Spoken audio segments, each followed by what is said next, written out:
अरुण जेटली ने, उसके बाद सवाल खड़े होने लगे और खुद अरुण जेटली को कुछ ही पलों बाद सामने आकर इस पर सफाई भी देनी पड़ी।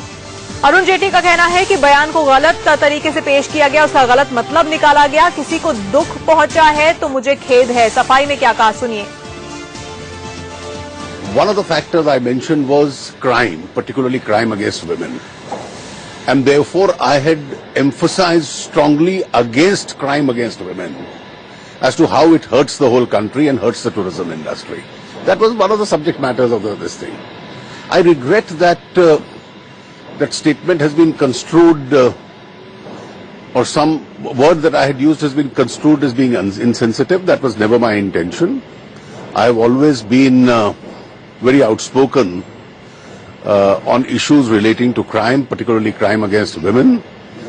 I am very sensitive to these issues myself, and there is no question of trivializing any crime or any particular incident. I had not referred to any particular incident, but I had spoken in general on how crime can hurt tourism, and the image of crime against women itself dissuades tourists from coming to India.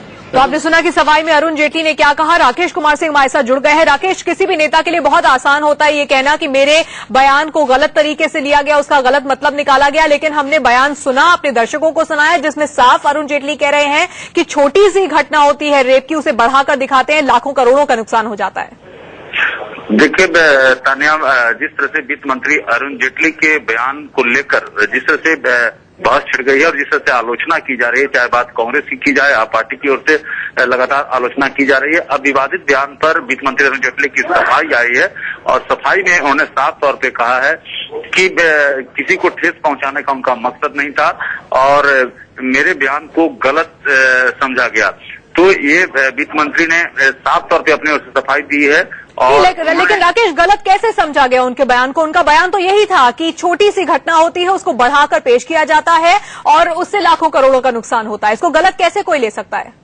देखिए, ये विडंबना देखिए राजनीतिज्ञों का कि जिस तरह से और उसके बाद अपने बयान पर जिस तरह से यू टर्न लिया जाता है, कहीं न कहीं सवाल जब खड़े होते हैं तब उनका सफाई आता है और उनका साफ तौर पे कहना कि किसी को ठेस पहुंचाने का उनका मकसद नहीं और किसी को पहुंची तो खेद है, तो बात यहीं खत्म नहीं हो जाती है। और जिस तरह से बयान दिया गया और अब बयान के बाद सफाई, ये साफ झलकाता है कि जिस तरह से रिश्ती घटना को छोटी घटना कहकर ये जो बयान दिया गया, उसकी जिस तरह से राजनीतिक दलों ने तीखी प्रतिक्रिया व्यक्त की है, उसके बाद उनकी सफाई आई है। राकेश, धन्यवाद इस तमाम बातचीत के लिए। तो अरुण जेटली ने जो बात कही है उस पर एक विवाद खड़ा हो गया है, उनके विवादित बयान को लेकर सवाल पूछे जा रहे हैं और अरुण जेटली का खुद कहना है कि मेरे बयान को गलत तरीके से लिया गया, मेरा किसी को ठेस पहुंचाने का मकसद नहीं था।